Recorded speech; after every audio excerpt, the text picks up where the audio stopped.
Halo, shalom saudara. Bacaan Amsal kita hari ini dari pasal 13 ayat 24. Siapa tidak menggunakan tongkat, benci kepada anaknya. Tetapi siapa mengasihi anaknya, menghajar dia pada waktunya. Saudara pernah tidak harus melakukan percakapan sulit mengenai kesalahan yang dilakukan oleh seseorang, sehingga kita harus membicarakan konsekuensi yang harus dia terima. Misalnya jika saudara punya anak anak melakukan kesalahan yang berulang tapi dia tidak merasa bersalah dan dia tidak mau mengakuinya, sehingga peluang untuk dia melakukan kesalahan yang sama akan berulang. Nah, saudara, kita tentu perlu memberikan disiplin bahkan hukuman, bukan? Nah, saya yakin ini pasti bukan momen terbaik kita bersama dengan anak ngomongin tentang hukuman Atau pernahkah saudara harus mau tidak mau menegur teman, sepelayanan, sepekerjaan, atau bahkan dalam satu sekolah atau satu kampus karena pelanggaran yang dia lakukan? Wah, saya mengerti sekali, pasti kita punya kekhawatiran bahwa gara-gara percakapan ini, hubungan baik kita bisa-bisa berakhir. Nah, saudara, sulit bukan melakukan pembicaraan yang seperti ini? Kita sudah membayangkan suasana, proses, dan kemungkinan hasil yang tidak berakhir nyaman. Jadi tidak tentu happy ending. Nah, inilah percakapan yang sulit. Tapi kita tetap harus melakukannya dengan menyadari dua hal. Yang pertama bahwa setiap kita punya peran, dan peran itu punya otoritas yang harus dipenuhi. Yang kedua, bahwa ada otoritas juga dari sebuah relasi yang berkualitas. Tapi hari ini kita akan melihat Amsal ini dan kita akan memfokuskan tentang bahwa kita punya peran dan kita punya tanggung jawab untuk melakukan bahkan disiplin atau pembicaraan yang sulit.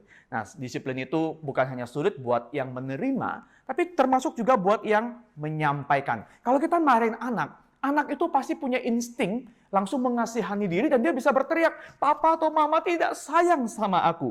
Tapi perhatikan, Amsal berkata, tidak mendisiplin itu justru sama dengan membenci anak. Dan mendidik itu justru adalah tanda kasih yang sejati.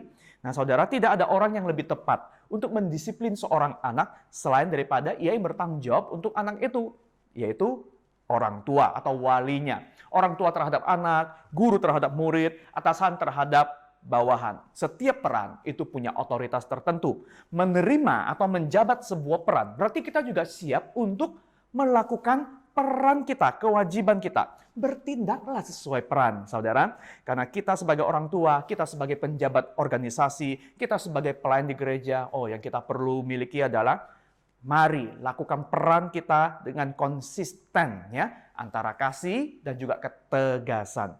Hidup bersama dalam komunitas terutama keluarga saudara, itu membutuhkan memang lebih daripada sekadar disiplin, tapi tidak boleh kurang dari disiplin. Disiplin adalah level yang paling minimal Percakapan yang sulit itu bisa dipermudah lewat hubungan yang berkualitas. Karena itu saudara, kita perlu sadar bahwa disiplin tanpa kasih itu akan menjadi otoriter.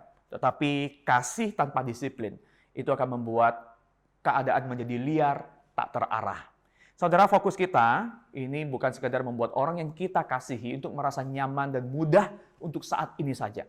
Tetapi yang kita fokuskan adalah agar ia bisa hidup, bukan cuma untuk hari ini, tapi untuk seterusnya, menurut nilai yang Tuhan kehendaki. Yang itu akan membawa kebaikan untuk dia, untuk kita, dan untuk siapapun yang akan berada dalam lingkungannya. Inilah cara hidup yang paling memuliakan Tuhan. Dan disiplin adalah standar minimal. Tapi kita perlu lebih dari itu. Saudara, kita ingat bahwa Tuhan yang kasih juga adalah Tuhan yang kudus. Keduanya tampak dari cara dia menyelamatkan kita. Dia tidak sekedar memberikan kasih, tapi harga konsekuensi itu juga dia tanggung demi kita. Kini kita yang telah diselamatkan, ia akan terus membentuk saya dan saudara, mendisiplin kita untuk semakin serupa dengannya. Nah, bagaimana saudara dan saya menjalankan peran kita dengan baik dan bahkan melakukan pembicaraan-pembicaraan yang sulit tapi perlu? Apakah saudara butuh hikmat dari Tuhan untuk melakukannya? Selamat menggumuli ini, Tuhan Yesus memberkati.